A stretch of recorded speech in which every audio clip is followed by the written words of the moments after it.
Texas too, and it like snowed for the first time. I just moved to Texas, and so it snowed. So I was kind of like shocked that Where were you before Texas? Arizona. So not really Oh, used to so the weather either way. yeah. Cool. And it snowed in Texas? I think Yeah, that happened once before. once before I we mean, moved to Texas. they had like this one time when they had all kinds of snow, Hmm, interesting. like How a were year or your two ago. yeah, man? How were your like your holidays, New Year's, and everything? They were good. Uh, Slow, December's a slow time, so it was pretty slow. I don't have any local family to me, so it was all right. I mean, I didn't do a whole lot. I took it mostly off. Okay. Were you doing like a lot of real estate still? Not in December. Okay, just because it No. was slower. Yeah, it was just a lot slower. And Are you in like a studio, man? You've got a whole setup. yeah, I have uh I guess you'd call it a small recording studio Okay, because I do voiceover work and I do audiobook narration as well on the side, that's just awesome. to keep things interesting. And that's also why it's black in here because it's just black. I have like sound protection everywhere. Right. We partnered with a guy. It was like maybe like 4 or 5 months ago, and he does voiceover, like voice acting too. Oh, that's pretty cool. Yeah, it's interesting. Yeah. Cool. Well, I've got like about an hour blocked off on my calendar, so this call like is really super basic, just to get like a better understanding of your business, like where you're at with everything. Maybe see like if we can help, and if like it seems like we can help, then I can just like walk you through like what we do, how we do it, show you some work we've done with other agents, and like see what it would look like for you in your specific situation. Yeah. So yeah, I'm sure you've got a bunch of questions. Is it cool if I ask a few of my own first? Yeah. Cool, man. And did you watch the video that I sent you? Yes, I did. Okay. Did you watch it all the way through? I did. Now, which one it was, I'm not sure because I've watched a whole bunch of them. Like Okay. I've been getting ever since I've shown an interest in lead generation, I've been getting bombarded. So Okay. now I know how my clients feel. Okay. I texted you like a video though. So like, what did you think of like our systems and what we're doing on our end with everything? Now, if I'm not mistaken, your video said that you basically install your systems right into the business, Yeah. 100%. and that's basically how it works. Yeah, so we're building all these systems out like inside your business. That's why everything is so like custom and Right. individualized. And obviously, like we have a team that will like work them and run them for you like for as long as you want. But like we don't want you to be in a situation like where you have to like rely on us for the rest of Right. your business. Like if we're gonna build you something that works, like we want you to have control over it and not have to like switch things up for any reason. And you take over basically the ISA duties for at least initially, right? Exactly. Exactly. Yeah. I mean, as long as you want us to, we've got a team of ISAs that call through all the leads that we're generating. So how long have you been an agent? About 6 years now. 6 years? Okay. And where were you at transaction wise for last year? Last year I was pretty low because I went through I was diagnosed with cancer a couple of years ago, so I went Okay. through cancer treatment. So last year was not a great year for me. I Right. because I took a lot of off. My last surgery was in June of last year. Actually, on my birthday of last year. Okay. So Yeah, I'm I sorry. mean I lost a lot of time to that, but That's all now prior to that, I was doing a GCI. I was up to about 220K GCI prior to that, right. Okay. and last year was far less than that, like Okay. under 100. Okay. So last year, how many transactions did you do last year? I did probably 8 transactions or so. Okay. In years prior, it was like over double that. Yeah, I would say double that. Okay. I mean, What's my typical transactions because of the area that I work, mostly southeastern Mass, the median home values are anywhere from I mean I've done as low as like 350K, but that's on the real low end. right? I've What's the average for you? average is probably about 800,000, Okay. Wow. and but a lot of I mean my business, so most of my business is between like 500K and up to about 2 million. Okay. So I'm just gonna put like 800 is kind of like the sweet spot. Yeah, that's a sweet spot for me because I mean that's 800K is an area I don't do discount brokerage anything. It's full service, 100%. and at 800K, even anything over 500K, I can really give my best Okay. and show my best side with the marketing that I do, Sweet. and a lot of the special things that I do for clients that they're not going to get with a discount brokerage. Right. Right. So Where obviously, are you, if I'm where you working with, go ahead. where are you getting most of your deals? Uh, I was getting them with Op City. At least that's where I was getting my initial contacts, right? Where are you familiar with how Op City works? Not really. No, I've heard of them. They're a pay at close company, and you pay about 33 to 35% of your commission at Wow. the end. But what I liked about it was they had some skin in the game. Right. So the leads that I was getting, they were warm leads, live transfers. Right. So and that's pretty So much they how give you a call. They give you a call, and they got someone on the line. yeah. Basically, you have an app. You claim it goes in a round robin based on what your score is. But before I even started, I heard people. I did some research on the company. I prefer to work smarter than harder. So 100%. I did some research on the company, and I saw a lot of people complaining about it, saying, "Oh, it's so hard because you have to keep your score up, and to keep your score up, you have to do this, this, and this." What did you So think? I thought it was fantastic because I knew ahead of time.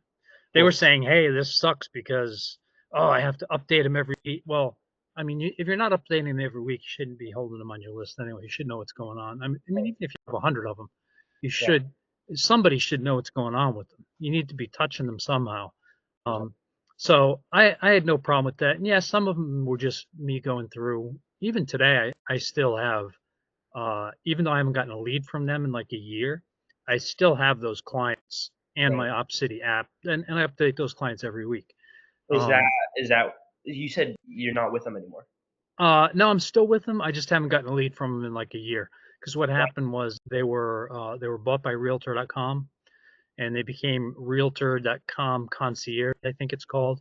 Okay. And slowly, the leads kind of died off I haven't gotten a lead from them in a year. at about a year, yeah, over a year. And we used to have a score, right? It would go from 0 to 120. And since I did my research before I started using the platform and kind of game the system, not didn't game the system, but I did the right things. I found out what I needed to do first to put my score at 120 and keep it there. So I always get the best leads, or I get the first crack at the best leads. Right. So I kind of took that for granted because I was getting so many leads in from them, I couldn't even take them all. Right. So That seems like I enough. I would like be declining leads just to keep my score up because you decline leads. You couldn't ignore them. If you ignored them, your score would come down. But Right. so I Is mean, that is that where all of your business was coming from, Obsidy? that's where it all started. Yeah, when I started my real estate business, I started with the intention of not training from anyone. I didn't want to pick up any bad habits from anyone, Right. and I knew there were a lot of bad habits out there. I had friends that said, "Hey, don't do this. You'll never succeed. It's terrible. It sucks." And I said, "You know what? I'm going to start off then without you guys. I don't want anybody teaching me what to do." Yeah, you kind of got Um, to find your own way of doing things. yeah, so I took the contracts. I actually read the contracts, which surprisingly enough, a lot of realtors haven't done. Right. Um, and from day one, I did, for example, buyers contracts with a fixed percentage. Without. So yeah, with all my clients. Okay. So like if I picked up a buyer, I always did a buyer's agency contract with a buyer because that's what I taught myself to do. Right. And Um, so I get to closing, I get my 3%. Even if the co-broker was offering 2%, I'd get my 3%, and then the lawyers wouldn't even know where to put it in the HUD. They'd be like, "Where do we put this extra percent?" okay. I'd have to start telling them, and then I'd ask other agents, "Hey, do you use buyers contracts?" And they'd be like, "Oh yeah, yeah, yeah." But Right. then they'd ask me at closing, "Hey, how'd you get 3% off that deal? How'd you get 3.5%?" And oh, we need to sit down for a beer sometime. And then of course all the lawsuit last year. Right. Part of the requirement of that of that, what came down for realtors out of that NAR lawsuit is that we need to have buyer's agency contracts. Right. And that freaked a lot of people out. And I was like, I knew you guys weren't doing buyer agency contracts. So anyway, our state people came in. They started doing training with us on buyer's agency contracts, and uh, the market center manager there, she was all proud. She kept saying, Right.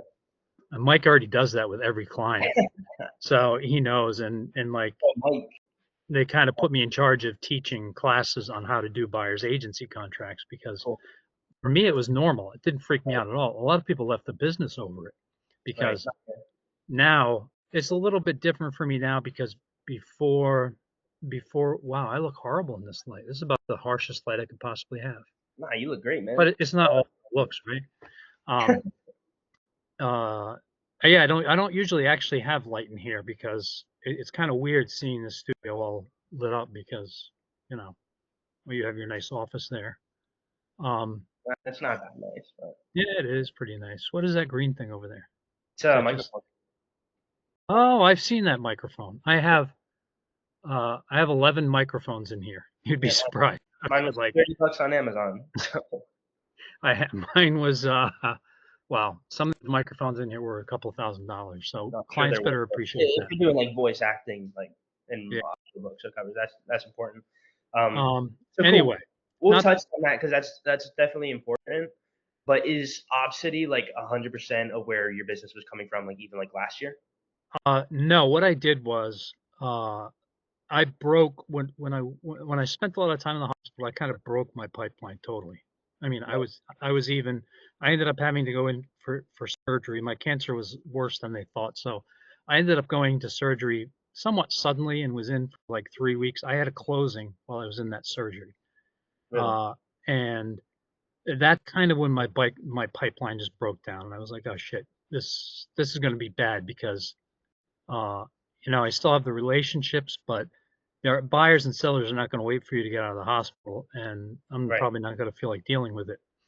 Um, so my pipeline kind of broke, and What what was I that did was what was that pipeline really built out of? that pipeline was built out of largely Opcity and referrals from other clients. Okay. Nothing else. Would you say it was like half Obsidy, half referrals? Probably about that. And to be honest with you, I don't know how to do cold calling. Okay. I don't I don't know because I built my business on those warm referrals, and I didn't mind away. I didn't care how much of the commission I was giving away on referrals because once I get a client, I'll hang on to the client. So I didn't care that I was giving away 35% on referrals because uh, I just needed to be in front of clients. That's what Right. I needed to do. So um, and that worked really well for me. And like I said, I kind of took that for granted. I never learned how to cold call. Right. Never did FISBOs or expireds, unless they happen to come up in normal life. Like I have a client that I had been working with that I didn't get the listing for, that I just happened to see. I checked back on her house. It was off the market. She went 6 months. Her listing expired. So yeah, of course I called her back, and she gave me a mouthful saying, "Oh, I'll only work with this one client." And I'm thinking, yeah, the one that didn't sell your house for 6 months. That's cool, Right. but I'll still keep in touch with you because she's like 90. She won't remember me anyway. But Right. she's like, "Oh, I went with someone in your office anyway." But they don't sometimes realize that means I didn't, with all the work I did with you, I didn't benefit from that. But that's cool. Yeah. If she got, I would have been cooler with it if she got what she needed, which is she needed a new home to move to, and she Yeah. needed to sell her current home. And she went 6 months without doing that. So I Right. feel I feel kind of bad about that. That maybe I didn't do my job as well as I could have. But for all I know, this could be her niece that she's with. Okay. That works. Do you feel like you're in a better position now, like to No. start ramping the business back up? Oh yeah, to ramp it back up, yeah. But Uh, in terms of getting new clients, definitely not Okay. Why not? because Um, just because, like I said, I don't have the experience with the cold calling. I don't have the ISA experience, Okay. basically. I mean, Well, do you feel if like I you keep doing like Obsidy? Uh, yeah, I would, yeah, if there was a program that would do things like Opcity absolutely in a second, because I found that referrals they gave, because they had skin in the game, because they were sometimes, on a $30,000 commission, they're going to be getting 10 grand Right. or more. Okay. So they want those deals to close, and that's why they want Do you to give feel them like, to good agents. yeah, 100%. Do you feel like you can still keep working with Obsidy though? Like after obviously it's gone a year without like sending you leads? I don't think they work that way anymore. They took the scores away. They basically sent out a thing saying, "Hey, if you're not getting any leads, it's probably not going to change."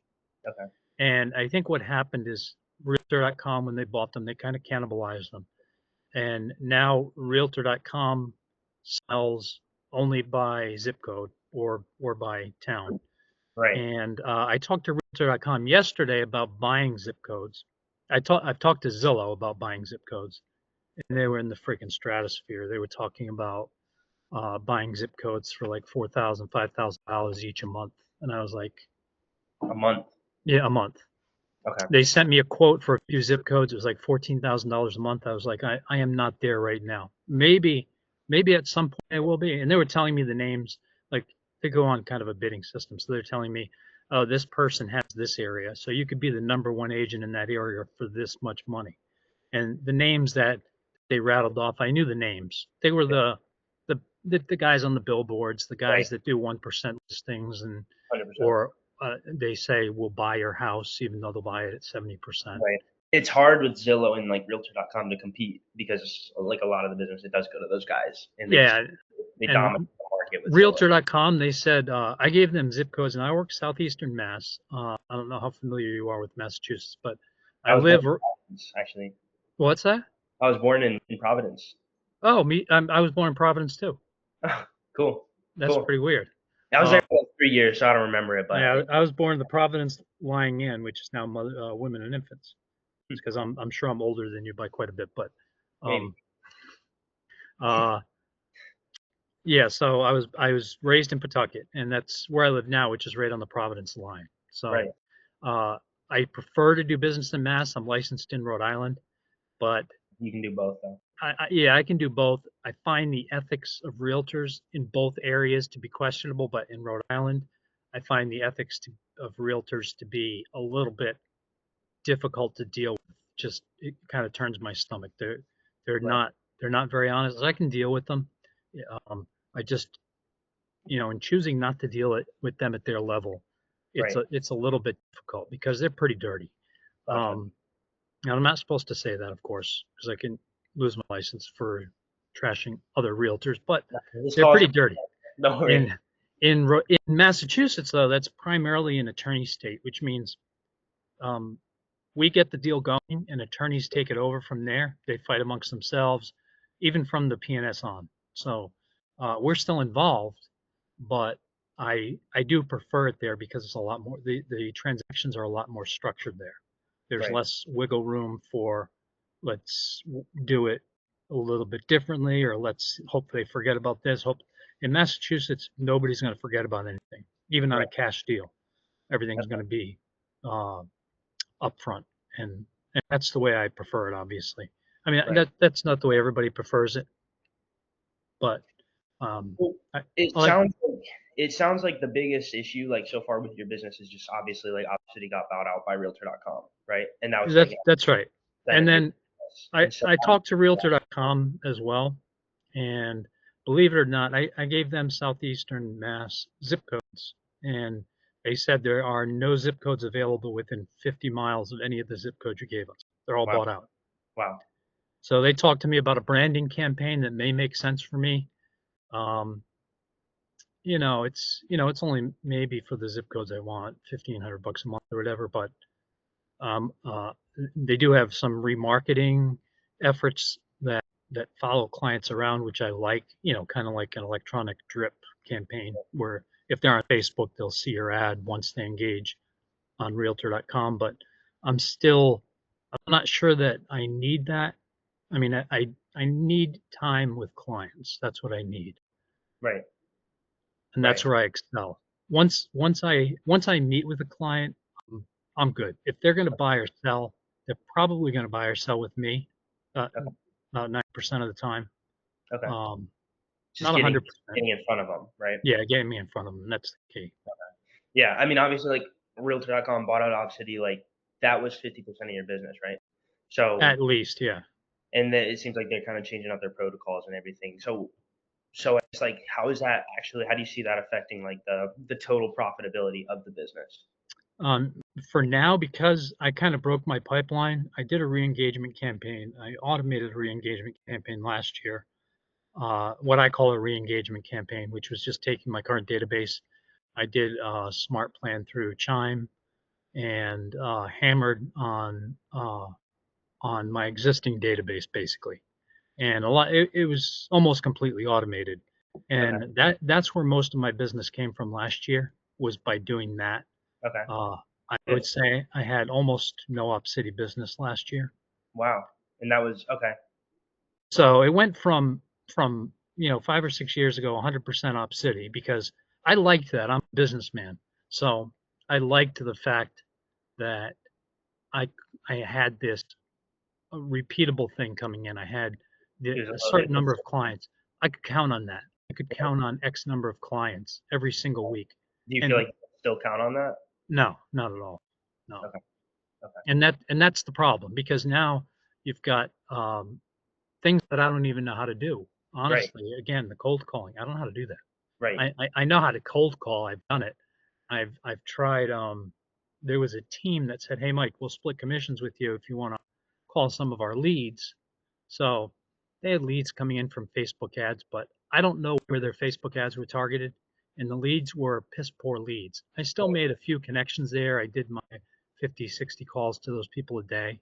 Right. And they were like, "Man, you're great on the phones, Mike." And I'm like, "Yeah, I may be great on the phones, but when you get 1 in 50 people to answer it Right. or that gave you the right number, that's not my time best spent, really." Like, yeah, I don't want you like you're a real estate agent, right? You're not a cold Right. call. Your time should be spent in person with your clients and making interactions, showing them properties. Like I don't want you to be spending your time sitting in the office cold calling leads all day. And like a big problem that I see with agents that do cold call and a lot of their business comes from cold calling is they'll spend all this time cold calling and prospecting. And then once clients start actually gathering up, then they're spending all their time working with their clients, Yes, but they don't have time to do the cold calling and that kind of absolutely. causes it to go up and down. And Yeah, so I because I was doing that. The cold calls, I committed to doing that with them like four hours a day, wow. which I did, but honestly, out of in a day, I may get to speak with 3 or 4 people, maybe. Right. and and I do sometimes okay with those 3 or 4 people. But usually most of them are going to say, "Oh, well, I just submitted that information."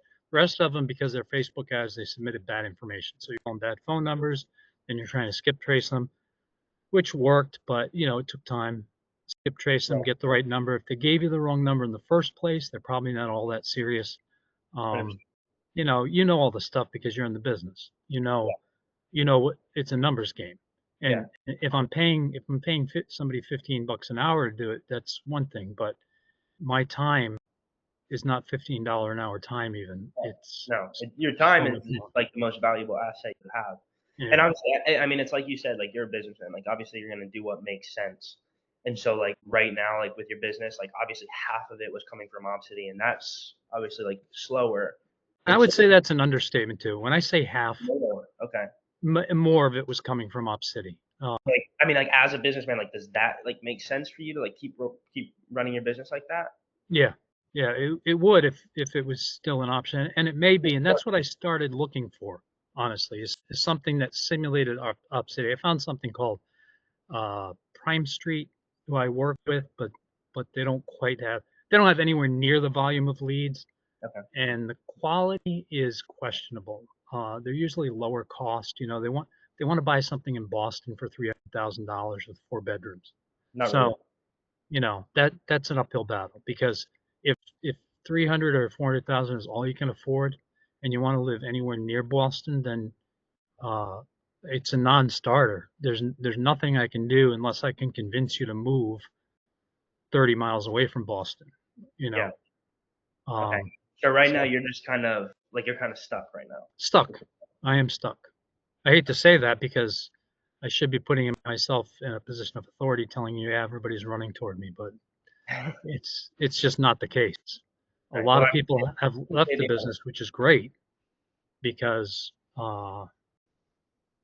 it's great. Now I see rumors of something else coming down from the FCC, and I don't know if it's true or just people spreading fear, but the I forget what it's called, the TCPC Act or something like that, the Telecommunications Act, where you have to get consent before you can cold call, wow. implied explicit consent, or in some cases written consent, and it goes. There's strengthening those rules sometime in January. I think the 20th or the 26th. They're tightening that, and Well, the fines are like $500 per violation. So I need wow. to find out more about that before I cold call. Yeah, that's Uh, interesting. Well, okay, let's say like we're able to obviously like kind of replace like what Obsidy had, and like obviously like I mean I think we can do more too, like because obviously like we're in the business of growing with our partners, like we want you to do more business. So like if we're able to get you kind of that like consistency that you did have for a bit, like how much do you want to be doing like on a monthly basis? Like let's say like 3 to 6 months from now. uh, I would say as much as possible. I'd love to be doing at least 4 transactions a month would be sweet. Okay. I'd like to be closing. I'd like to. I mean, my initial goal would be to have a closing a week. Okay. So a little over like 4 times what you're at right now. Yeah, Okay.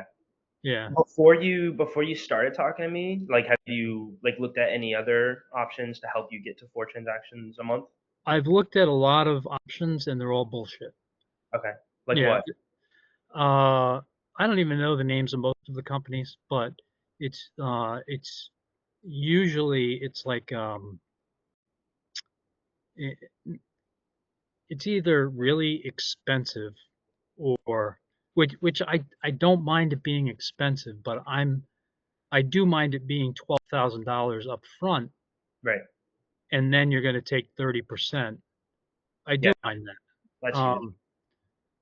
But or like I said with Zillow, great platform, but I don't have the capital capital to be putting out 13 or 14,000 a month And that's what you need without the whales. without knowing what I'm going to get back. Okay. Yeah, there's a chance, and maybe if I'm doing a million in GCI, I'll throw 14 or $15,000 a month out there.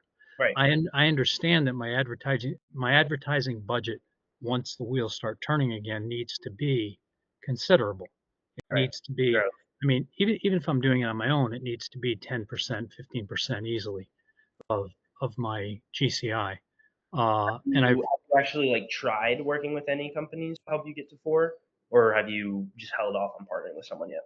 I've I've held off, and it's mostly because I'm not. Usually, they're companies I'm not familiar with, and I'm really only familiar with the big companies. Okay. And I hear in the communities that I even hear some people say Zillow's a waste of money. I doubt that. I doubt Realtor.com is a waste of money. Well, But it depends. Like for some people it might be, but for some right, people it works really well. Like it kind of depends on your situation, but it's like how you're saying, like you need to buy out the market with to be able right, to compete with that. So like it makes sense for like the top realtors in your market to be doing it, but it might not make sense for someone like you to be doing right. And you know what? Someday maybe I'll be the number one realtor in every county in Massachusetts, and I'll have a huge team that can it. deal with it. I mean, the Right. worst thing that could happen. Zillow, Realtor.com, us, everything. Right. I mean, the worst thing that could happen is I'm paying 15 or $20,000 a month, and then I can't handle the volume coming in. That would be a disaster. Right. Uh, Too then much business. again, I don't do discount brokerage, so I sold a $2 million house a couple years ago, and I did the listing at 4%, and I was able to get 4%. So that was an Wow. $80,000 commission for me, Yeah, that's and huge. that one was actually just a referral from somebody else I had dealt with. Then I sold their condo at $820,000. But they were happy because I got them over $50,000 over the same floor plan that sold a week earlier down the road. So Right. and that was with Redfin, one of the Right. worst brokerages out there. Okay. Well, let's touch on. So you said like a lot of the other programs or companies that you've looked in, like they've all been bullshit. So like, what did you see like in ours that's kind of different than that? Uh, you, in a way, so far, my dealings with you so far have been pleasant. They haven't been Okay. overbearing. I like the fact that it sounds different from what I've heard in that the partnership. You keep mentioning partnership, and Right. I like that because um, a true partnership can work. Not where where where I see a potential problem is paying for uh, a partnership where the product is a lead and then it's hands off. Right. You don't care what quality leads I'm getting, um, because it doesn't matter because I'm Okay. paying you $14,000 a month now. Right. Uh, and I just found out that $14,000 a month, by the way, is a 12-month commitment, which I didn't even know before. Oh So wow. if it's a 12-month commitment, that's even worse. Right. When I was talking to them about the branding, I said, maybe I'll do that because, I'll do it for a month or 2 months. I'll see what happens. He didn't say anything to me, but when I looked at the paperwork later, that was also a 12-month commitment. So you're still looking at a $18,000 commitment for even a branding campaign with Realtor.com. And so it could very well be that I find out it does absolutely nothing for me and I'm paying for it for 11 more months. Right. So, Yeah, well, I don't um, want that to be the case. And so we operate on a 90-day basis. So that's usually how long our terms are. And as far as like, sending you leads and then just like not really caring what happens to them, that is definitely not what we do because we're operating on a referral basis. So obviously like we want to make sure that, you're doing the best you can with these leads. So obviously like we're in communication the whole time, like just obviously through like texting and through Slack. But every 2 weeks, we'll hop on a Zoom call like this, and we'll actually go over like where you're at with everything. What are you doing with the people that we have sent you? Like what we're doing on our end. Do we need to increase the price point? Do we need to target a different area? And that way, we're able to continuously like make sure that the systems are working because we don't want it to just be like, oh, you already paid us and now we're done. Like that's not right. what because it is a partnership. So And that I like. okay, okay. Well, let's do this because obviously, like I want to make sure what we do like work for you. So if we're able to get you to 4 transactions a month, like what would that amount of business allow you to do? Like how would that be different? How would your situation be different than it is now? It would be totally different because it would open the doors up for a lot more growth. Okay, Because, how do you mean? well, right now, like I said, I didn't have a great year last year because of the surgeries and everything. And the medical expenses I went through and everything, it didn't leave me with a huge amount of working capital. So Okay, um, I would love to have the working capital to grow exponentially. I mean, okay, I can handle the business. business. What's that? So just keep expanding the business, pretty Just much. keep expanding the business. Yeah. Okay. What's kind of like what'd you get into real estate for? Um, I got into real estate because I come from an IT background and I had my own IT consulting business. I come from a background of IT management. I got out of corporate a while ago to do my own IT consulting. But around the time when, well, it was a little bit before COVID, but I said, hey, you know what? I used to be in IT sales and I was doing IT consulting, mostly technical. Uh, but I'd also, in the middle there, been in IT management. And everybody used to say, hey, when you talk about sales, you seem to be a lot more into that than management. And I think I always was. Probably my biggest mistake in IT was getting away from uh, sales when I used to work for Cisco Systems as a senior account executive with them. And it was a pressure cooker there. And that is that's where my IT sales career kind of ended. I used to work with GE Capital, had great success there. I mean, I was always the top salesperson in whatever I did, whatever IT sales I was in. But then I said, you know what? I'm going to kind of back off sales and go to management, because Cisco kind of soured my taste on sales, even though I was making like, and this was 20 years ago, I was making 300K a year, Wow. but it still wasn't worth it to me because it was a pressure cooker. It was not always honest. I mean, we'd ship orders before they were ordered just so we could meet our earnings per share and things like that. It kind of wasn't my thing. So I had a client at the time, a health system. He's like, you know what? I trust you more than I trust my employees. How would you like to come on board here as director of IT? So I was like, hey, sounds like a good opportunity. I did that. Went through corporate America, and then finally said, after getting laid off maybe 3 different times, I started my own consulting business. I did some cryptocurrencies. I did some cryptocurrency development. Nice. Um, Gained and lost a lot of money in that. Had a lot of money stolen out Right. from under me. Right. I can't tell you how many times in my life I've said I'm never going to have to work again. That was one of them.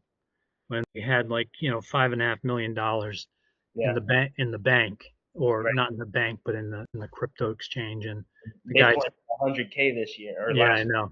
man. If I had a Bitcoin from then, when we were developing cryptocurrency, Then you wouldn't have to work anymore.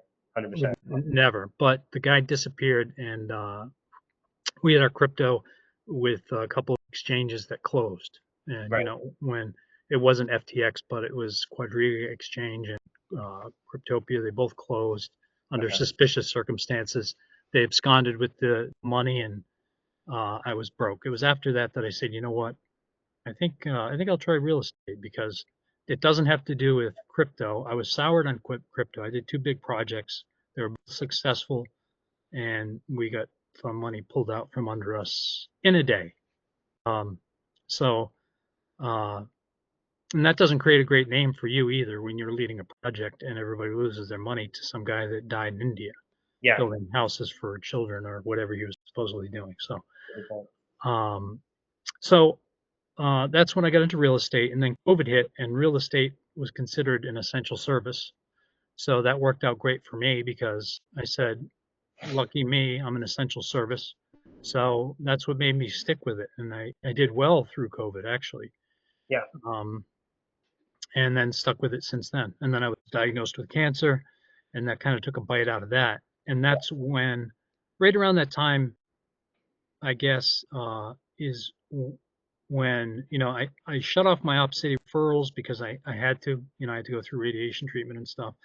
And when I turned them back on, I was getting some Op City referrals, but by that time it had been transitioned to Realtor.com concierge. They said they had called me. They said they wanted to do this success thing on me, blah blah blah. But then everything changed. Right. They kind of wound it down, and that's like the timeline of my real estate career. Okay. So would you say like initially though, like when getting into real estate, was it more so for like the time freedom, or was it like the money that you were specifically like The attracted money, really. I to? Okay. mean, I mean, I've had time freedom for a long time since I was self-employed, but it was primarily the money. I thought I could make basically unlimited money in real estate. Right. Um, when I was in my, part of my career, when I was in sales, I owned a lot of rental property down before the housing crisis, and so I had some experience in real estate as well. And so I figured, and it's still true. There's an unlimited amount of money to be made. I mean, the Right. best paid person in the transaction is the agent. So 100%. uh, there's a lot of money to be made, and I don't want to do it piecemeal. Like I never wanted to do 1% listings or any shit like that. Right. I just want to sell my value, and I want people to be happy with it, and that's what I've And it built my seems business like, yeah, it seems like you've been driven to like making a lot of money. Is 4 transactions a month? I mean, that's like that would probably be what, like 300 to 400K a year. That would be probably about, let's see, 48, 12. Yeah, three yeah. to 400. Have you ever made that much in real estate? No, no, not in real estate. The most I've made in real estate net to me was about 220. Okay. So making that, I mean, making that amount of money, like that's huge. That's obviously like double from like Yeah, your year, that but would be big. but I mean, I want to be $1 million agent. okay. Why do you want to be? Why? Uh, because I'm on the best at what I do in a given market, and um, I think that would afford me a lot of freedom Okay. to do what I want. If I could be $1 million agent over the next, say, 10 years, Yeah. um, the world is my oyster. And I find, a lot of people will get to that point, they'll be happy with it. They have families and stuff, and uh, they'll kind of settle down into, I mean, it's great. I have someone in my office that made like 1.4 million 2 years ago. She made 1.2 million last year. She's kind of stagnant, but it's a great place to be stagnant, right? Right. I wouldn't mind doing that, but I never want to stop. So if I'm making 1 million a year, I want to find out how to get to 2 million. So Okay. um, So being at that point where you're like $1 million agent, like actually like put yourself there like for a bit, like how does that feel to be at that point? uh, it feels it's freeing financially in a way, but it also feels like 2 million is next. Like there's always somewhere to go. Right. And Okay. figuring out the systems by which to make that happen appeals to me. If it's How do you mean? How do you mean like freeing? What do you mean by that? um, I went through a lot of financial hardship when I had the medical bills because obviously third party insurance is not great. They have limits, and Right. a lot of my savings went away with my cancer treatment. So I would love to be at the point where I can I can do whatever I want. If I wanted to buy $1 million house with cash or a $2 million house, that I can do it. I'd love to be able to do that. 100%. Okay. Well, like where you are now, like how close do you feel like you are to being like $1 million agent?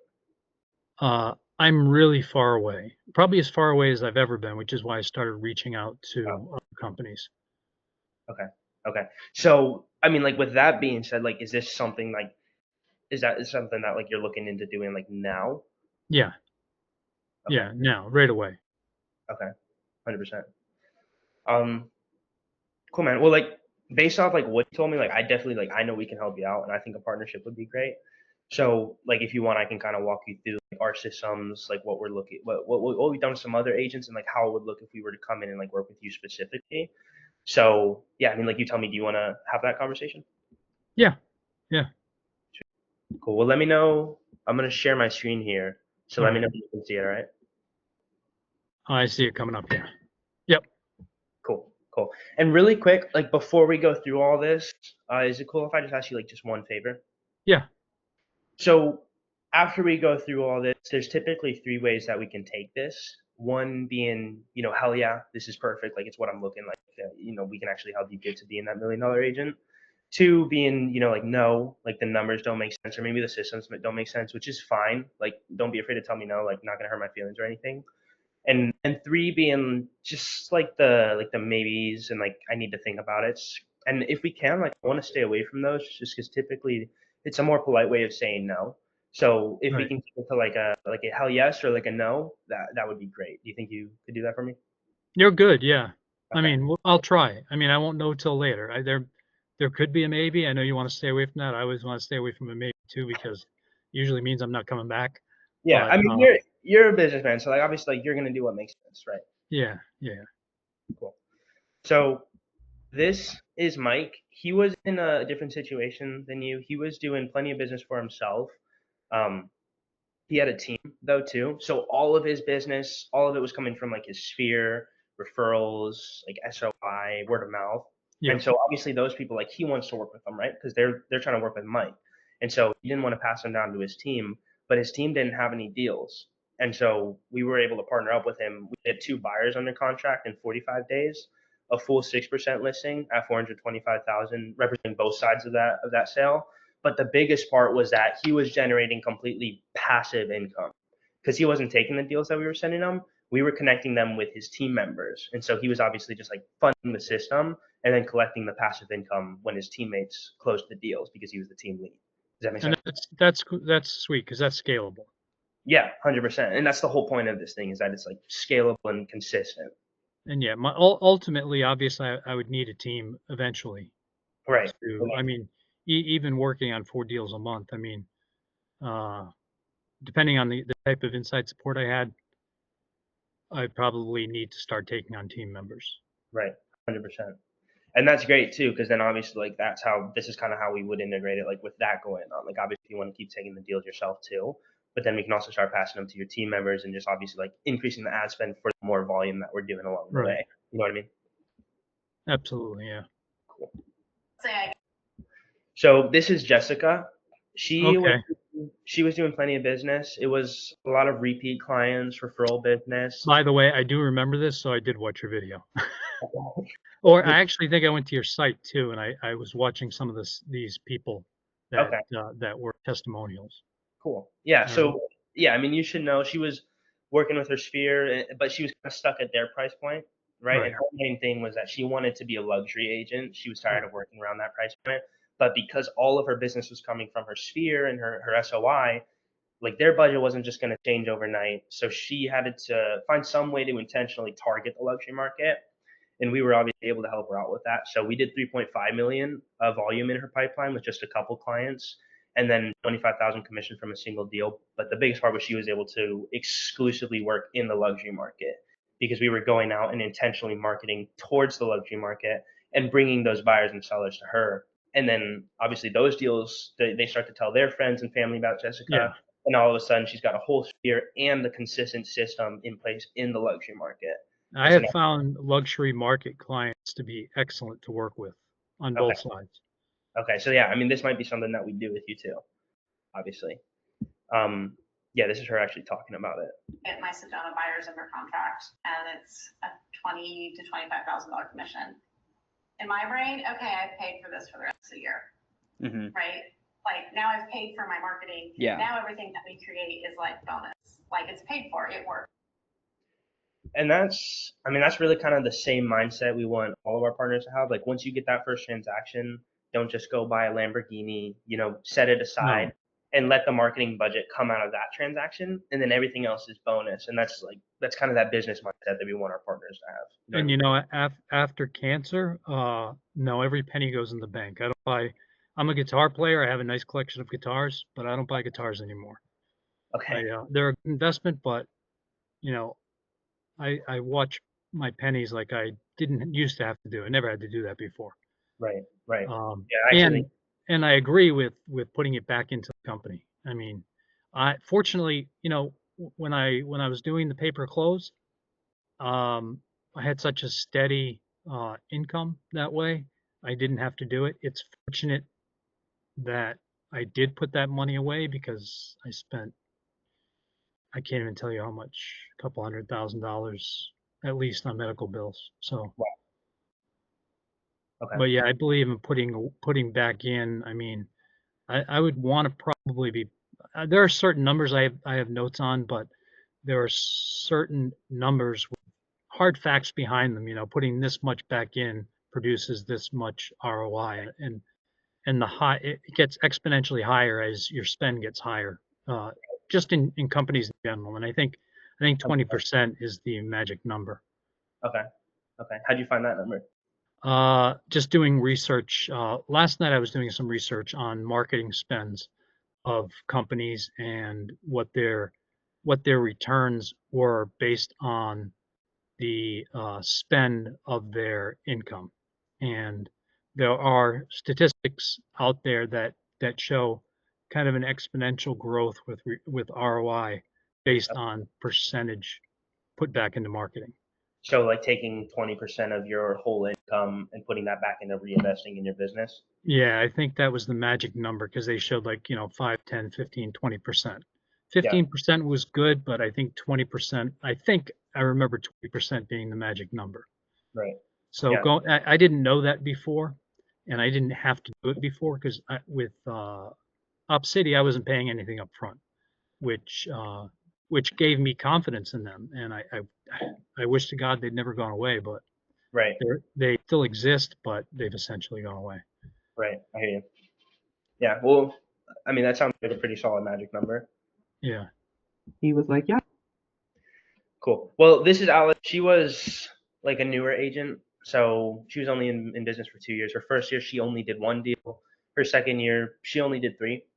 So she was working a full-time job at the time. She couldn't go all in on real estate because she wasn't doing enough deals to financially be able to leave her full-time job and go all in on real estate. But of course, she really wanted to. She was just so busy, didn't have time to do all the back end work to get these clients. So when we were able to partner with her, like obviously we're taking care of all the back end, getting the clients. All she's really got to do is work with them and close them. And so we were able to partner with her. She left her full-time job and had multiple deals in her contract in the first month, and now she's actually coaching real estate. So it was really cool to see her kind of like the zero to hero sort of. So she's kind of like our poster child for this whole Yeah, thing. I'll be honest with you. After last year, where things kind of broke down for me, I started brushing off my resume because I was thinking, is this going to be right Well, for me? Am I going to be able to get my pipeline filled again? okay. Well, yeah. I mean, like, I definitely think we can. Definitely think we can. So this is just everything that is included with us. I'll just give you a quick rundown. So done for you ad creation and custom funnel build out, and that obviously comes with full-time management and optimization. So we're running all the ads, we're building all the funnels out so that we turn those leads into actual like buyers and sellers too. But we also have an ads team in place to manage all the ads, watch all the metrics, make sure that they're performing well. If like an ad goes bad, then we can be in there to change it like right away, just so that we're not wasting any time and wasting any of the ad budget. So the biweekly strategy sessions, that was what I was telling you about earlier. So we're very transparent here. Like all of our ISA calls, they're all recorded. Everything that we're doing, like a lot of it's ran from your account, so you're able to see exactly what's going on. And so we also hop on calls like once every 2 weeks, and that's where, like I mentioned before, we're able to decide like how are things going on your end, how are things going on our end, where do we need to pivot, where do we need to change if we do need to change, or should we just keep up the good work? That sort of thing. But that's really like where it comes to being a partnership, as opposed to obviously like you just paying us to do something and then we leave you alone. You know what I mean? Yeah, I like that because there's accountability both ways. Right. 100%. 100%. Cool. And the full time personalized ISAs. So that's the ISA team that we have in place to call through. Obviously, like usually we're generating around like 1 to 200 leads each month per client, and so the ISAs are there to call through the hundreds of leads that we're generating and find the serious buyers and sellers. So they all specialize in real estate. Some of them are actually licensed agents themselves, but they have scripts, SOPs, so they're able to call through them and have those really high quality conversations. The minimums that we grab in a conversation before we pass them off to you is budget, time frame, motivation, financial status, and like most importantly, like are they working with another agent? And so those are the Right. 5 things that we'll grab before we connect them with you. So anyone who we connect with you, like you will already know all that information about them. The biggest part, and this is good because I know you mentioned like you're really good at being in person and just like building connections Right. with Yeah. people. So we'll have all that information so you don't have to waste your time on that call, like grabbing the nitty gritty. The biggest thing that you need to do on that call is build a connection. So try to find Right. some rapport, something that you can relate with them and make them see that you're the best agent that's fit for them. Because we already know that they're going to buy or sell. You know what I mean? Yeah, and that's what I do. A lot of what I talk about the first time on a call with an agent is not real estate. I mean, some of it is, but more of it is education, educating them what's involved in the process, Right, you know, switching back and forth between that, their family, trying to kind of build rapport with them and right, to the point where they feel like they know me. right. And that's where my strengths are. Okay, 100%. Well, then I think you'll obviously crush it. Yeah, I mean, like two biggest things is obviously like report, and then like you mentioned too, like providing value. So like if you're like telling them a little bit about the process, like how actually helping them out, then Yeah. they see you as a lot more valuable, and obviously they want to stay in touch with you. And so, yeah, like I mentioned too, with the whole build and release, so lifetime ownership of the CRM system, and that comes with all custom branded follow up automation. So all these systems, we're building them out inside your business and giving them to you for life. So obviously, I don't want you to be stuck relying on us. Like for some reason, like this has never happened, but like for some reason, like down the line, like if we were to kick it like Obsidy, like you still have all the systems as we build them for you, and you can continue to run it. You know what I mean? Right. Cool. So do you have any like questions on any of this? No, so far it seems like a dream. Okay, So I'm waiting for the gotcha. gotcha. Um, so we do have a guarantee. It's 3 deals in 90 days. The only reason that's our guarantee is just because it's actually the least we've ever seen come out of a 90-day period. Usually, like I mentioned, we're sending around 5 each month. 1 to 5. That's kind of the sweet spot. So you're sending me on between 1 and 5 uh, presentations a month or client meetings a month. Yeah. Are you heavier on the seller side or buyer side or both? We can do both. We're really great at both. We like to specialize in the buyer side. Main reason being like we're targeting buyers, but a lot of the times we'll end up finding buyers that also have a property that they want to sell. So that's a double deal. And Right. so Yeah, and that obviously, does happen a lot. That's been my experience. I mean, not a lot, but maybe 30. It depends on the price range. I obviously find with the higher price ranges, more of the people have a home to sell. right, When you're down 350, 400, a lot of time they're first time home buyers, and that's fine too. right, Those people need the most help, and I love working with them as well. right. Yeah, and obviously like we've seen that on our end too. And so if we did want to target like a higher price point too, just to attract more of that, like that's something we could do. So this is a front end community that we built for with Mike. So Mike, he's a two-time icon and a team leader down in Orlando, Florida. He'll hop in the community. He does coaching calls.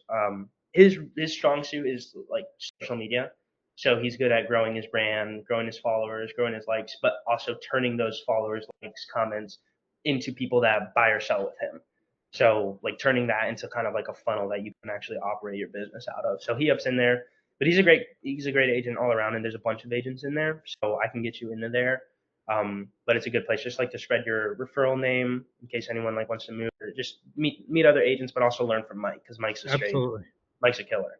So Yeah, I love doing two-way referrals with other agents. yeah, and that way you're able to grow that database just as much. Yeah. Cool.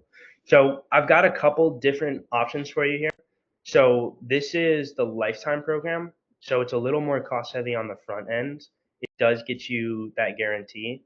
Our partners, they're not paying any referral fees with this one, so they do tend to save a bit of money in the long run.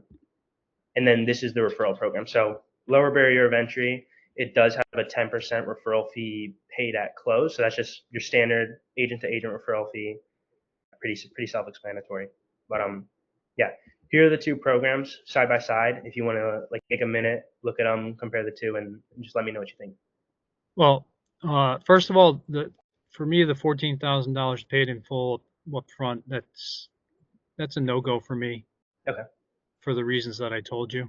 Right. Um, I don't like to pay for something like that before I know what I'm getting. Plus, uh, sure, there's a guarantee, but um, I still maybe because I grew up on the Op City platform, Right. uh, I prefer to have a referral fee. Okay.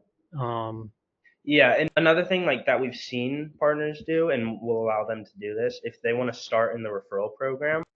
Then later on down the road, they can switch into the lifetime program. And in the case of that, we'll just credit this towards this payment, and you can just pay the rest, and then you don't have to pay the referral fees. But but if you want then, to start but off, then what do you get out of helping me after that's paid in full? You know what I mean? I don't mind paying more overall if you're kind of stuck with me. You know what I mean? If you have uh, if you have an interest in seeing me continue to succeed and right, make money off that as a partner in the future, right, I do like that type of a model. okay. Well, then maybe the lifetime wouldn't be for you. Yeah, I mean, unless I mean I would need to be at the point where I say, there's no financial benefit to having this company involved with me anymore, which it doesn't sound like you're selling. Sounds more like you're selling a partnership going forward, right? Right, 100%.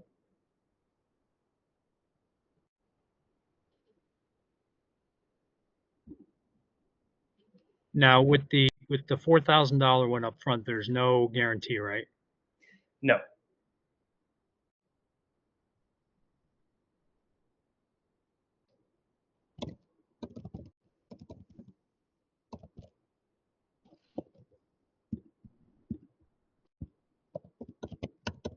Are these the only two options? Yeah. Yeah. So those are our two options.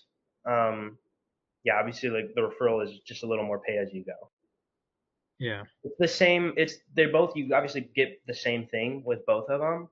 It's just really how you pay for it.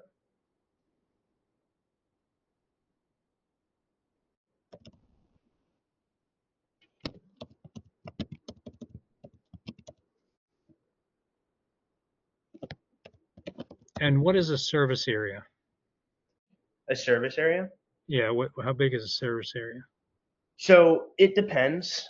So we're not partnered with anyone in Massachusetts right now. So when we actually do your onboarding, we would pull up a map and expand like a radius for how far you're willing to drive to actually meet with clients and do buyers consultations and listing appointments.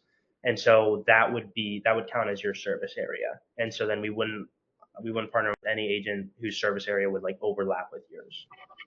Okay. And they're all live transfers? Yeah.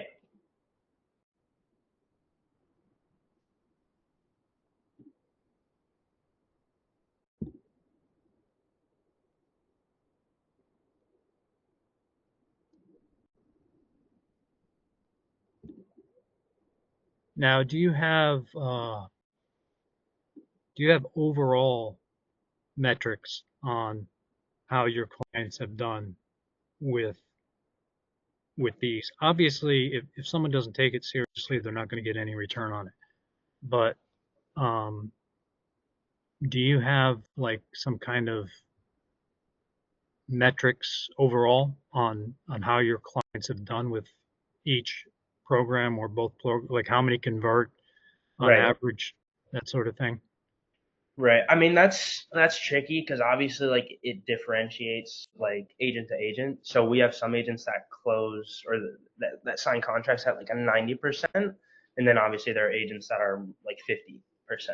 So it totally depends on the agent because obviously, like, after we connect them with you, like then that shifts to you doing your job as the agent.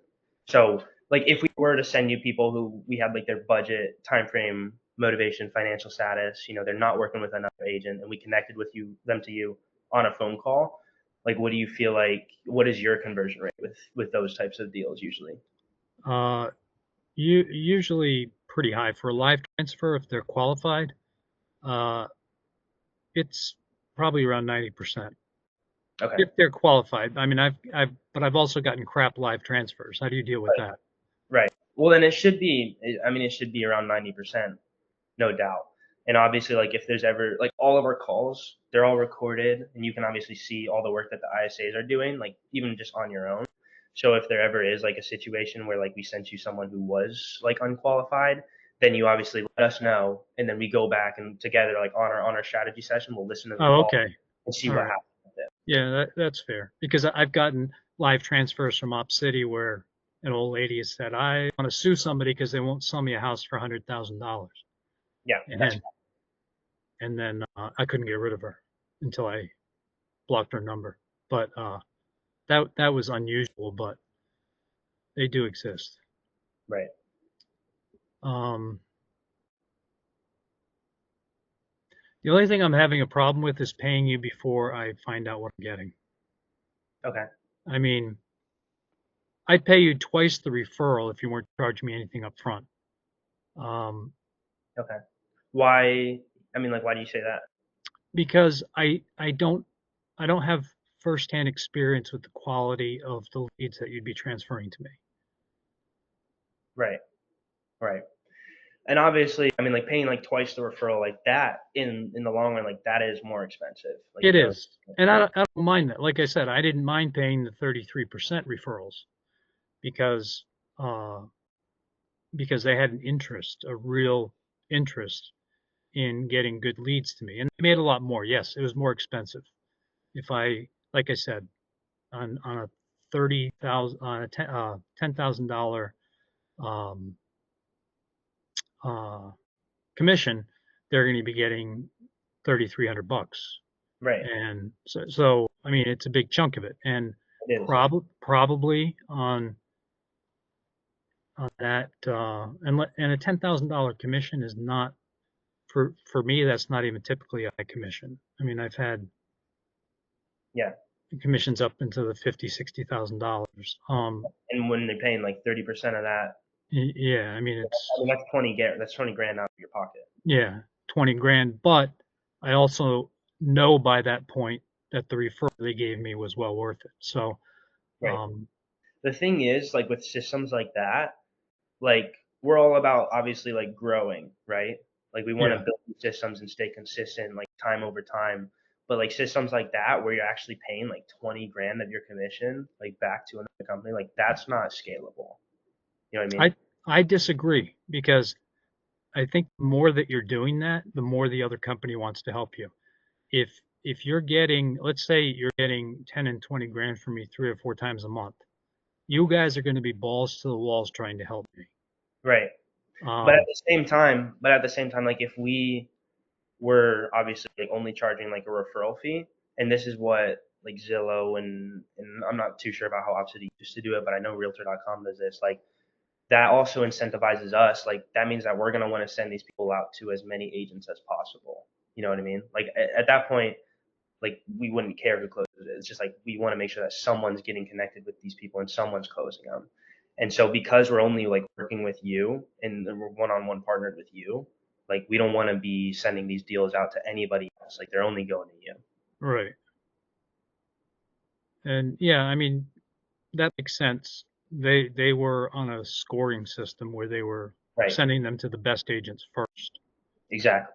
um, because you want to make your money. And see, and what you're saying as kind of a negative is a huge positive for me. It's a huge positive for me to be rewarding the company that's sending me the referrals on a consistent basis. That's why the one time paid in full, it if I had the money to throw away, it may not appeal to me because um, I don't necessarily want you guys to not be benefiting from my success. You know what I mean? The more you're benefiting from my success, the at least my perception is the more we're going to do together. Right. No, yeah, that makes sense. 100%. And like with the referral program too, like I don't want you to think that like we're making our money off this one-time fee. Like that's to obviously like lock in your service area and also like build these systems out, like pay the team to build all these systems out because again, we're building them inside your business, right? Like you're going to have these systems for life. And like where we actually like make our money is the 10% referral fee paid at closing.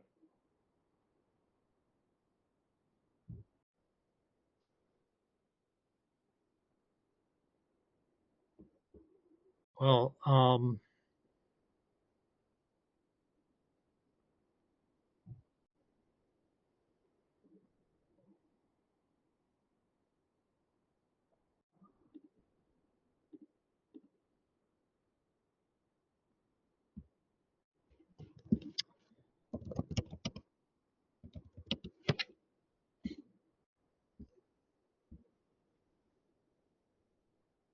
I like everything about the program except for the one-time fee.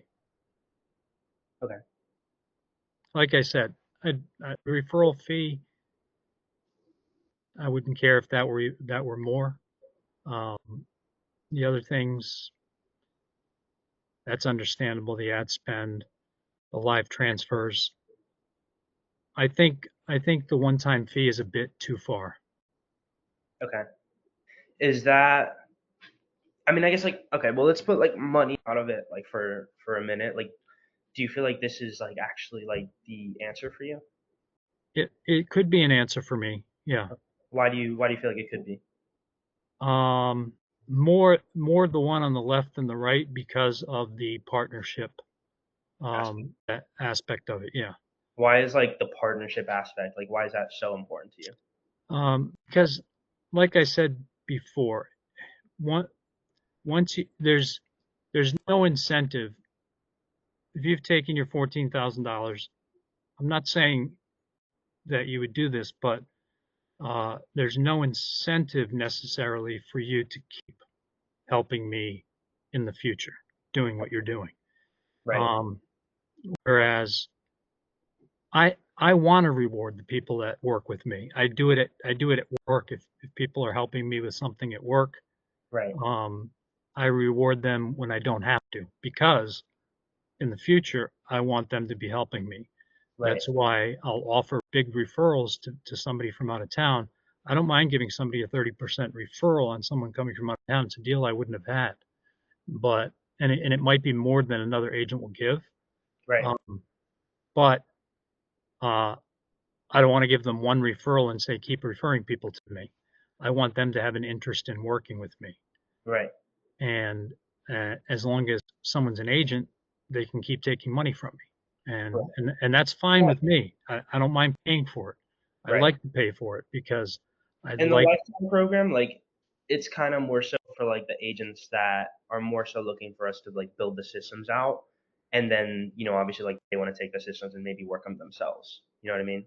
Like, because obviously like we're building the systems and we'll work them for at least 90 days. Obviously like we'll keep doing it for as long as they want us to, but it's more so like they're thinking like long term. Like, I want these systems in my business and I want to eventually like have my team start working them. You know what I mean? How do you know exactly what the system is before you've experienced it? Well, what do you mean? I mean, I know the things that you've talked about, but when you say putting the systems in the business, what systems are we talking about? Um, are we talking about CRM? Are we talking about something that's on autopilot once Right. it's in? CRM, long-term follow-up automations, scripts, SOPs, like the marketing tactics that we use for certain areas, because obviously like they're changing area to area. Yeah, pretty much everything.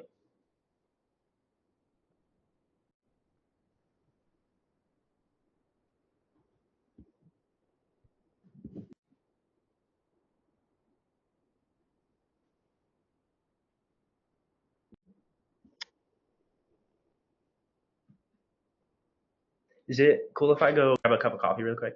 Yeah, go ahead.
So, I mean, I like your program, but I am going to have a problem paying up front for something before I've actually tried it. Okay. Is that, can you kind of, I guess, like unpack that for me like a little bit? Yeah, I mean, paying money up front for something with anybody in real estate. I mean, I can do that with 1,000 different companies, right? Right. And how do I know which one to do it with before it happens? Um, 100%. and if if you were to say to me, I know the first 10 are free, um, but that $4,000 is a big commitment when I haven't actually worked with you yet. Right. So it, And 100%, like I get where you're coming from. Like obviously, like you want certainty that this will work for you. right, And when it comes to reinvesting in your business, like it can be scary sometimes. And so like, I mean, like I can sit here and I can like pull up exactly what we do, show you everything that we do, like show you some of the people that we send. Like I can show you everything, but like at the end of the day, like even if I show you everything and after I show you all that, like you're not gonna know until you jump in. You know what I mean? right, And it's like when you put yourself, like you talking about wanting to be like $1 million agent, like those agents that are $1 million agents, like they're, I mean, like you said, like doing like 14 grand a month to Zillow to operate like an area, like they're that's right, investing in their business. And this is like kind of a trial that like every single successful agent comes to at some point. Like they get to this wall where obviously like they need to do something, and it can be scary, like some sort of change, and that can always be scary, and 100% it's going to be scary. But successful agents, like they're not successful because they got to that wall and they walked away. They're successful because they pushed through that wall, right? And that's what makes them successful. Like doing the things that other agents are scared to do. yeah, and I can understand that. I mean, um, heck, I'm scared to get on calls with most of these referral companies because I know it's going to end up in usually it's, I'm not calling this a money grab, but usually for them it's a money grab and they have no reputation whatsoever. Right. And I mean, like based off our conversation, man, like everything that we've talked about, like, do you like really think that I'm just here to like grab your money and run? no, no, I mean, I don't love the fact that you have a one-time paid in full option. Right. Um, but I mean that's your business. Um, I know that sounds weird because sure, I can possibly get a much greater value about with a $14,000 payment, and then that's it, right?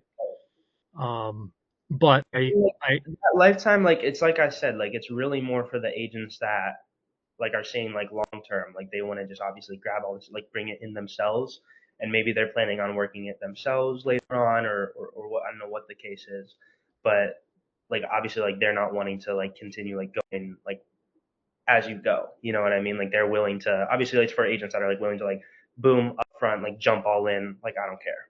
You know what I mean? yeah. And obviously like I mean like we're happy to offer that.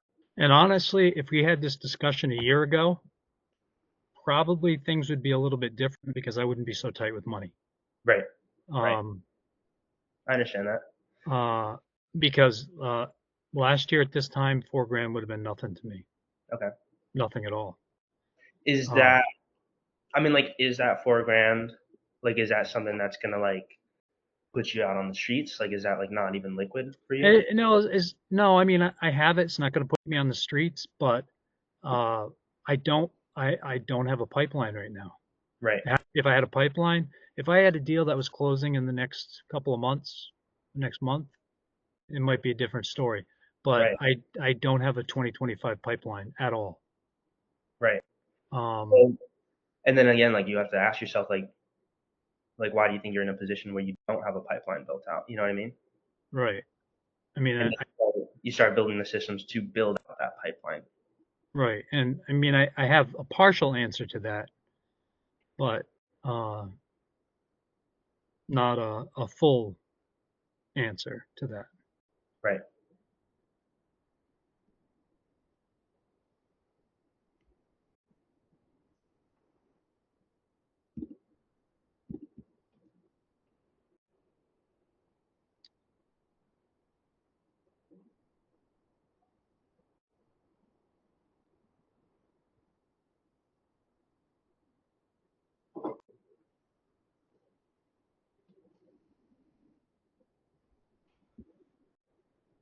I think today is going to end up with either a maybe or a no, unless you can drop the one-time fee and raise the referral fee, if that were an option for you.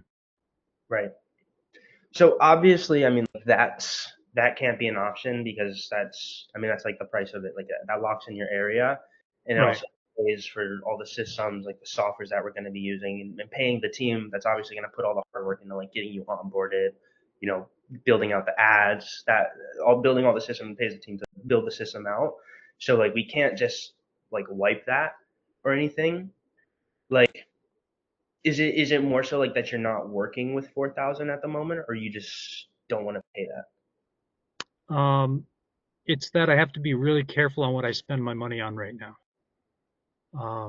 And that's because of the lack of a pipeline. I mean, I know it's a catch-22, but it's a serious catch-22. I mean, I'd love to be building my pipeline immediately, Right.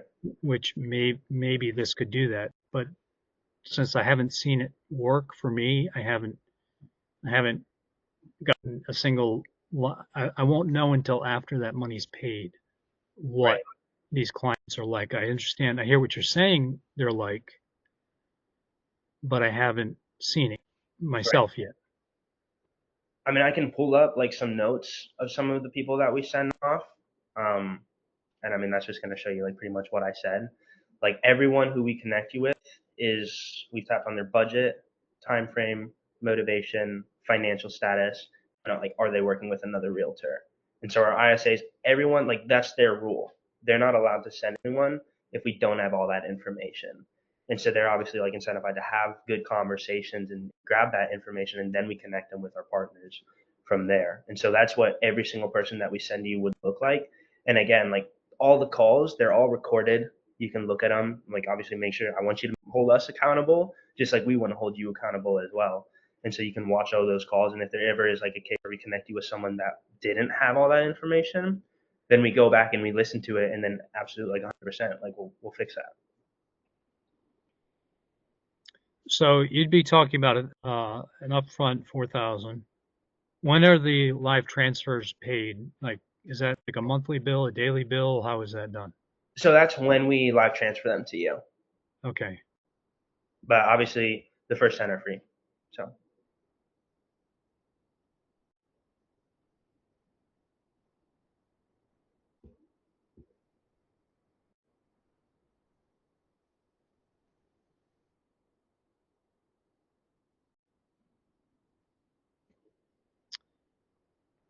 I'm gonna have to leave it at a maybe.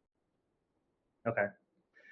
Like I mean the big thing is, man, like I get it, like 100%. It can be scary. But do you like your current situation? No, no. Do you feel like your mindset has affected that decision making process like around your business in the past?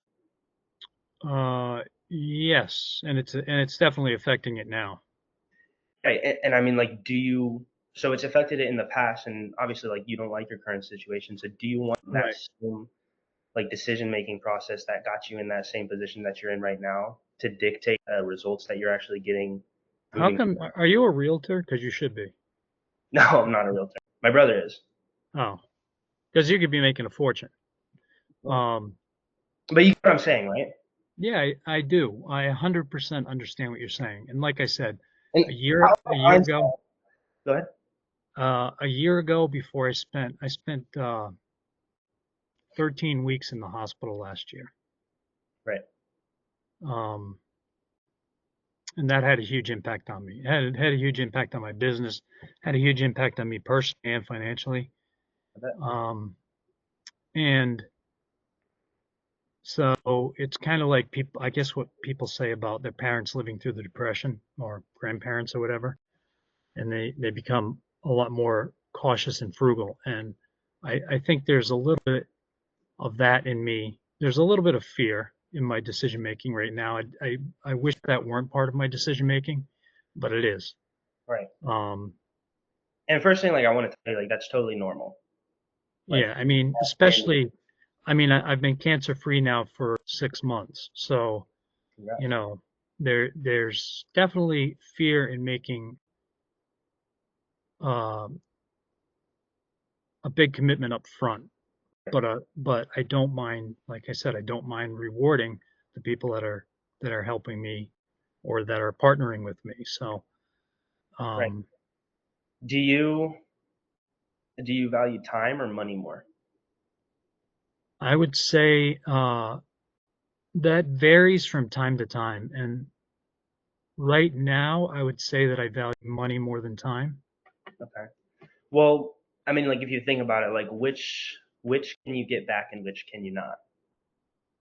Uh, you can get the money back, but Can't get the you're right, and but you know the time that I'm spending now is not well spent, which is why I don't value it very much.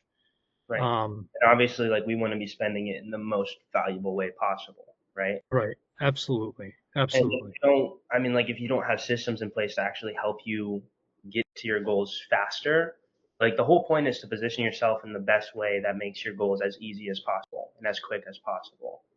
And so, like, how much time do you think you'd be spending, like, if you were just to operate like the way you are now, like to get to that point where you are $1 million agent and really like be that $1 million agent that you want to be? Um, it would take a lot for me to get there on my own, but I wouldn't get there on my own. I would want to start off uh, getting something going in 2025 first, and then build from there. You know what I mean? Coming from a place where I don't have, sorry, I'm just trying to fix my cable here. Where I don't have a pipeline. I've Right, essentially destroyed my pipeline being in the hospital so much. right. Um,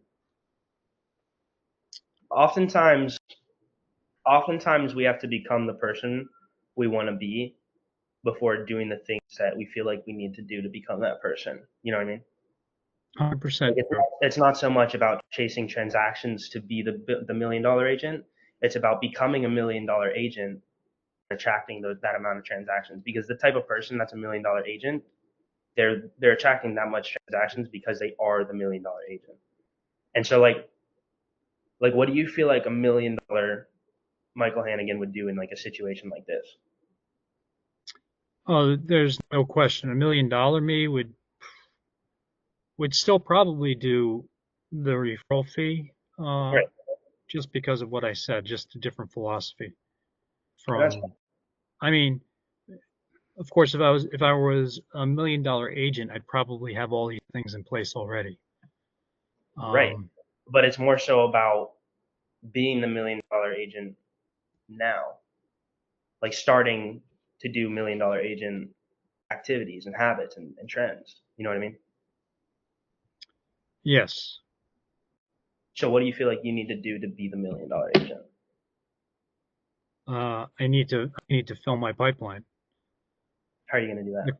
Well, that's the question. I don't know how I'm going to do that yet. Do you feel like what we've gone over and like what we do you feel like that would be the answer for you? It could potentially be the answer, but again, not having done it yet, it's difficult for me to say. See, Up City was an easy decision to make because yes, they were taking a huge chunk on the back end, Right, but I had the opportunity to experience what they offered before I ever paid them any of that. right. No skin in the So yeah, um, $1 million I mean, agents. I mean, they I always had have skin in the game. I had my time in the game, and I did spend a lot of my time acclimating myself to their way of doing business. But there was no upfront cost, so I was free to try it. And some agents would say, you know what, 33% or 35% is just too much. I wouldn't do it. Right, And my philosophy is different. I'm happy to partner with people. I would love to partner with people. Um, as you know, that is my preference. But the one-time setup or the one-time service area lock, since I haven't dealt with you as a company, I really I don't know for sure that it's a good investment of a small amount of money that I have to put into marketing. right, I just don't know yet. right. And I mean, like the truth is, like, how will you know? Once I start dealing with those clients that you're transferring. Right.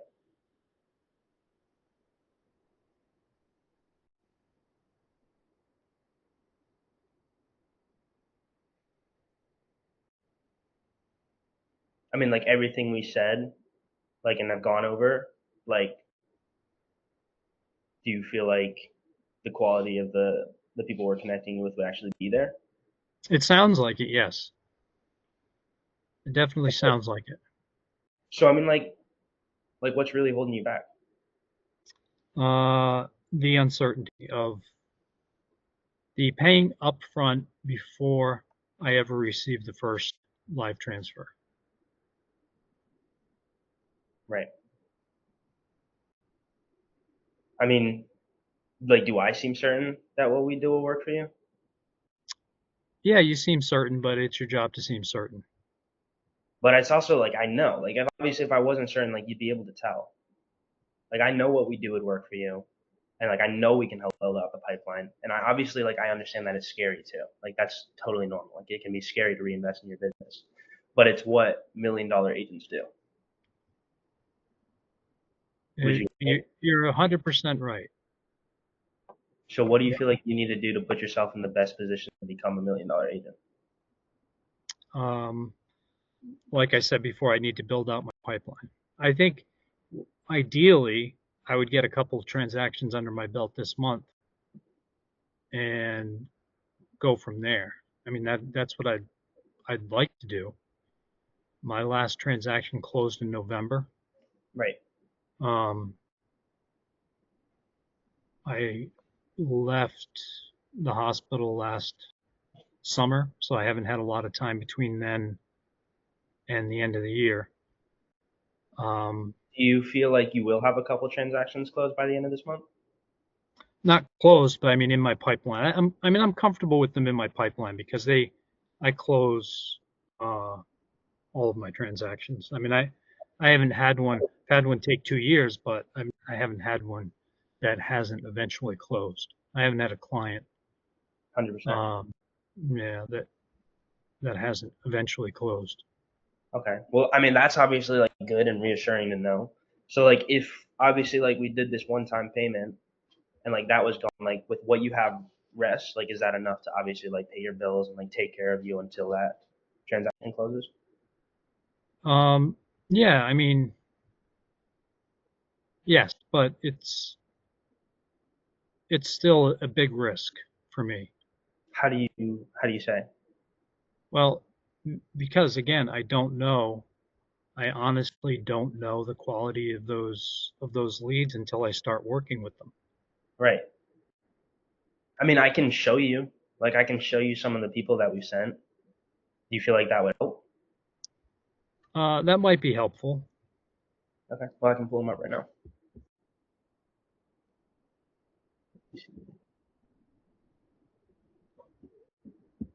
That's kind of like what it looks like when we actually like connect them and we're having those conversations going over like the transfers that we're sending you.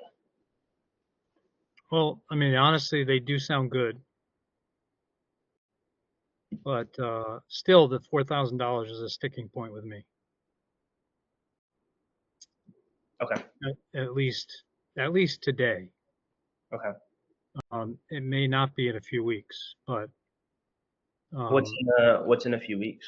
well, I mean, I'd like to get something in my pipeline first before I commit to spending more on marketing. I know that sounds backwards, but it would give me. I get really nervous if I've closed a deal and I have nothing else in my pipeline. That's really rare for me, and Right.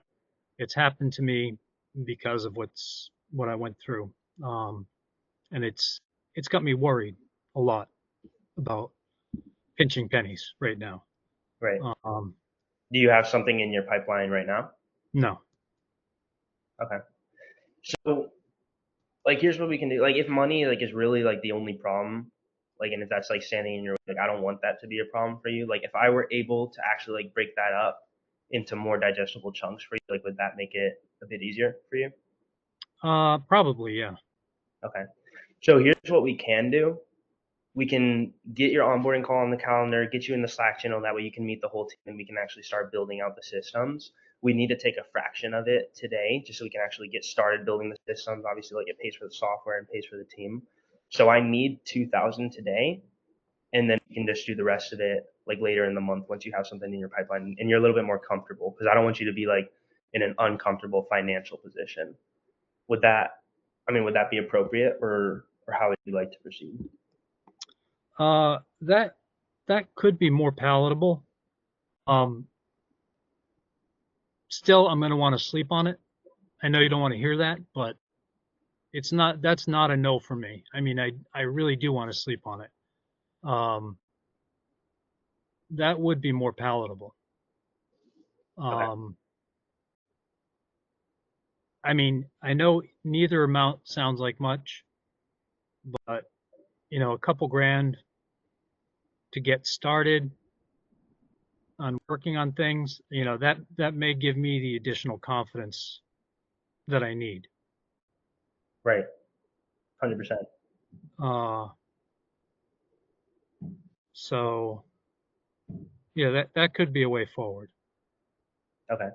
So yeah, I mean, in that case, obviously we'd get your onboarding call on the calendar, get you in the Slack channel, you can meet the team, and the team can actually start building out these systems.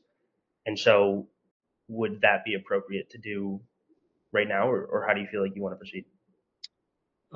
Can we talk again tomorrow at a certain time? Can we schedule something? Okay. What's tomorrow? Friday?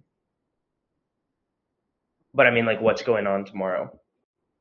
Nothing. I mean, it could be any day really.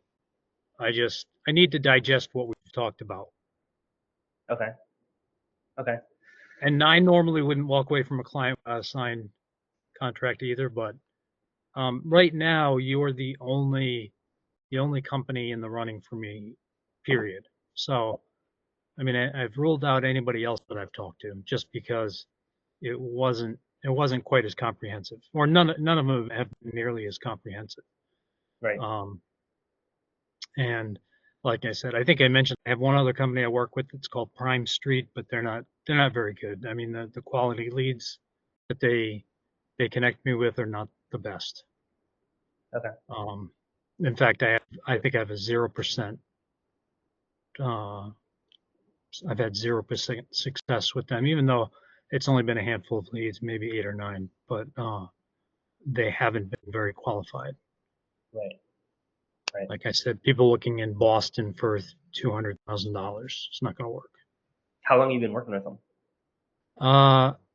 Geez, I've had them probably for about 6 months. I've had the app installed and I've been accepting leads from them. They do the same kind of thing where they give you a score and they do a round robin based on the score. Right. And but they have some additional things that they count toward the score, like webinars that you do with them. And there's also a thing called a broker boost where your broker can pay some extra money. And I'm not 100% on board with the way they do things, but since it does provide a lead here and there, I leave it installed. The Well, quality just hasn't been there. I mean, yeah, like, is it working? No. Okay. I mean, the app works and the leads come through. I decline most of them because, like I said, they're pretty terrible. Right. And our broker doesn't pay for a broker boost. You can't pay for a boost as an agent. I don't know what it would cost. I would imagine, again, since they charge, I think like a 30% referral fee on the back end. So the fact that they're asking for additional money from the broker up front is a little suspect to me, because if you're getting 30%, a 30% referral, a 30% referral is well worth it if you're referring a good client. If I refer a client to another agent at 30%, I'm thrilled with that if it's a good lead. Right. And I'd love to get that 30% check. Did you pay him anything? No, nothing. Okay. As long as you're not like losing money. Yeah, no, I haven't paid them anything. Okay. Okay. Yeah. Well, so what's kind of like your timeline on getting back to me? I would say a day, maybe 2. I mean, it's not something that I want to sit on and just wait for. Right. I mean, like, obviously the time's going by. Why don't we set up a call for tomorrow, and you can like kind of think about it, like think about your situation, but also like keep in consideration like everything that we talked about like on this call, like and just everything like moving forward. Like I want you to approach it with like what like put yourself in the shoes of like $1 million agent that I know you want to be, and I know you can be. You know what I mean? Absolutely. Yeah, definitely. 100%. So your Eastern time. Do you want to do 4 p.m. tomorrow? That would work. Yeah, Cool. I'll send you like another calendar invite and a Google that- invite. that'd be So perfect. between then, like, what all are you planning on going over, like, in your mind, so that I know what I could possibly send you? Really just,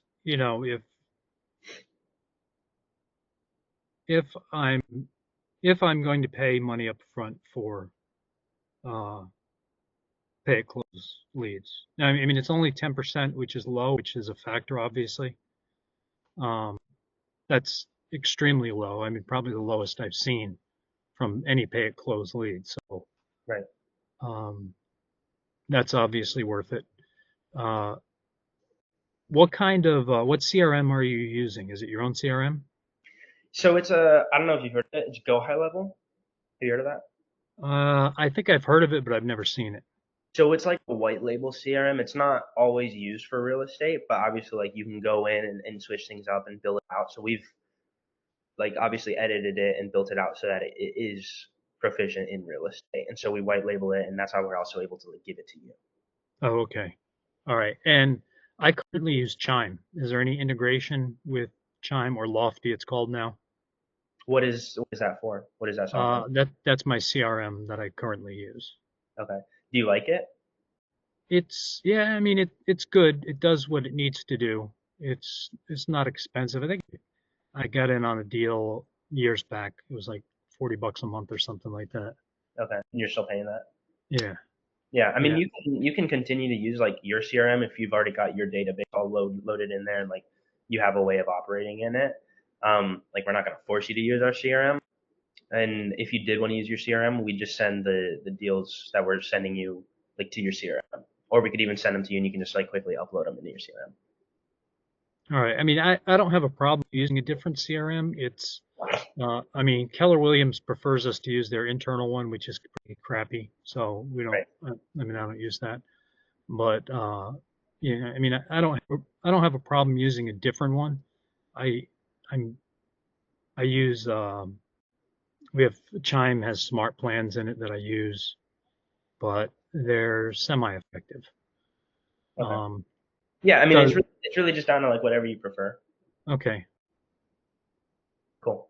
Well, let's hop on. I'm gonna send you like another invite and everything for what did we say, 4 p.m. tomorrow, Yeah, right? for tomorrow's good. Okay, cool. And we'll hop on there, and in the meantime, like obviously, like mull it over, like think about it, and yeah. Do you need me to like send you anything that you wanted to look over in the meantime? Um, I guess you have like whatever contract I'd be signing with you guys. Yeah, yeah. I can send that over if you wanted to like look it over. Yeah, yeah, I'd like to look at that. I'm one of the people that actually reads them. Okay, cool. And obviously, like that's in place too, like for your protection and our protection as well, right? Right. So that Yeah. covers like that we're actually going to be doing these things that we're saying that we're going to be doing, right? Right. Absolutely. Yeah. I mean, I understand that. I'd want a contract in place, and yeah, I just like to read them before I sign them because it tells you quite a bit. Right, I right. mean, I see people at closing, obviously going through hundreds of pages, signing and signing and signing, and they don't read a word, but those things actually say a lot. Right, 100%. Cool. Well, I'll email it to you. All right. And, yeah, I'll send you a calendar invite, like another Google Meet link, and we'll hop on tomorrow at 4. All right. All right. Sounds good. Thanks for your time, Of course, Michael. No problem. and I'll talk to you tomorrow. All right. See you tomorrow, man. Have a good All right. night. You too. Bye Later. bye.